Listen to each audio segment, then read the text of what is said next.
Hello and welcome to Clay Emotions. I'm your host Joey, and today we're going to talk about the upcoming One Piece live action series season 2 and how it will play out.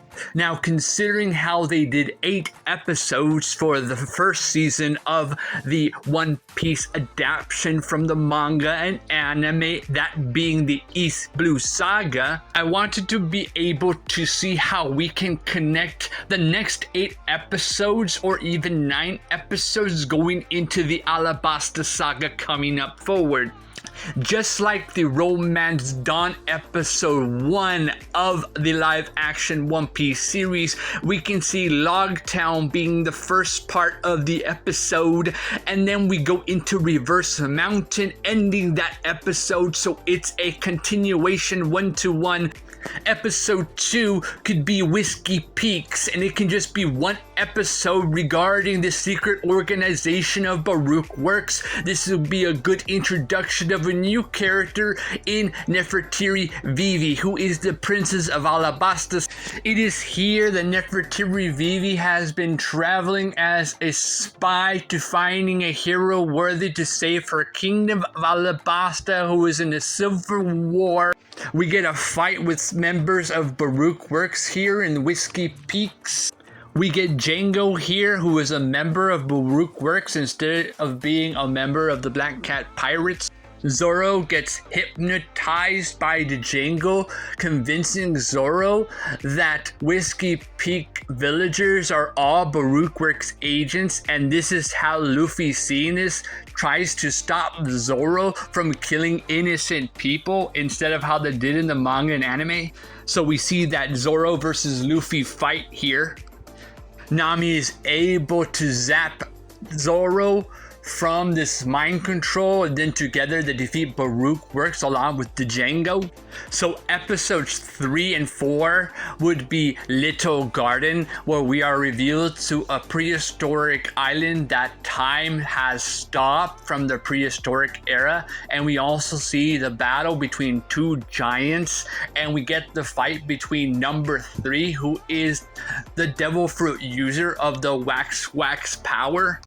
We get that reveal with Sanji going off on his own to follow some footprints, and he finds out that there's a hidden phone in there at Little Garden where a secret organization, Baruch Works, is talking to someone named Mr. Zero, who plans on using the Civil War in order to use it as a world government to please them.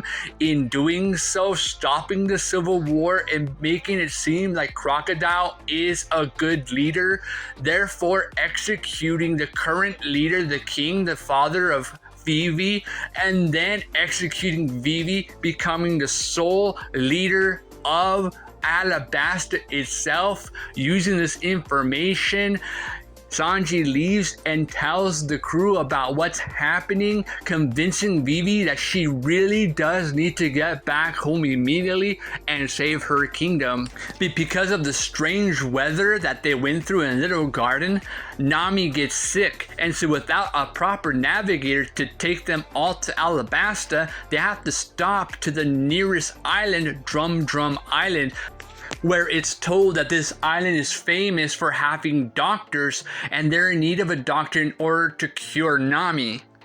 Episodes 5 and 6 would be none other than Drum Island, where we're introduced to Tony Chopper, and instead of Wapol being the villain, it's Foxy. I feel it will be a lot better to do Foxy than Wapol because of Wapol's devil fruit abilities, that he can chomp anything. Having Foxy makes it at least a little bit more realistic, and it can be a competitive type of battle to see who can get to the top of the slope and save Nami, the Foxy Pirates or the Straw Hat Pirates. This will be cool because they can still do Long Ring Island down the road if they wanted to for a rematch with the Foxy Pirates down the road as well. Episodes 7, 8, and 9 will be Alabasta itself. This is where we see the Straw Hats get captured and Luffy loses against Crocodile, but then is saved by an old man before he drowns in quicksand. And seeing this kind man finds out about what's going on in Alabasta, about the true motivations of the Civil War. This is where we can get Ace, or Fire Ace if you want to call him that, who appears out of nowhere and saves the Straw Hat crew and helps Luffy's confidence go up as Ace is trying to find a pirate known as Blackbeard, who has also been indicating to have betrayed his own crew, the Whitebeard Pirates. Now this can also be where we see Blackbeard. Maybe he takes down Wapple, who was the king of Drum Island, and it shows how Blackbeard took him down and he becomes a big threat down the road. Kind of how Mihawk, they did Mihawk in the season 1, how he took down Dog Creek. It can be the same thing, but with Blackbeard, showing Blackbeard's true evil intentions. We can also see Blackbeard in Whiskey Peaks early on, but he doesn't look threatening or menacing at all. He just looks like a local villager of Whiskey Peaks, but it turns out this person that they were talking to is actually Blackbeard, one of the most powerful pirates in One Piece. After freeing the Straw Hats and helping Luffy out, Ace goes continue on his journey to find Blackbeard, where Luffy and the Straw Hats head over to Baruch Works and take them down one by one. But again, Crocodile defeats Luffy, imprisoning Luffy, but Nico Robin actually helps Luffy out by freeing him. Nico Robin reveals to Luffy that she's looking for the poneglyphs that are supposedly leading to an ancient weapon that can save or destroy the entire One Piece world. And her dream and goal is to be an archaeologist and find all the poneglyphs in the world. The cave collapses, but Luffy saves Nico Robin, and because Luffy saved Nico Robin, she feels indebted to him, and later on, that's how she joins the crew. Because it was Luffy's fault for saving her. And in this case, because of the debt, she joins the Straw Hat Pirates. But this kind of gives the Straw Hat crew something kind of interesting, like they don't trust Nico Robin. Yeah, she just was working with Baruch Works and now she's part of the Straw Hat crew, so it's kind of iffy, kind of like Nami, but a little bit worse because she is actually still an enemy and she's only with them because of a debt. That's it.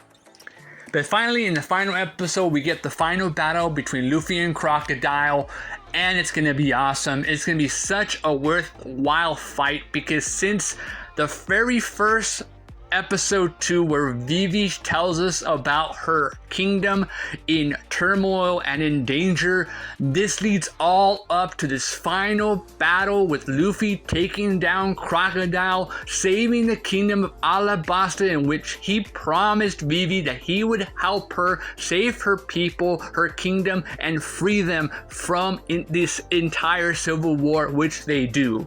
And that's how they should do season 2 of the live action One Piece series.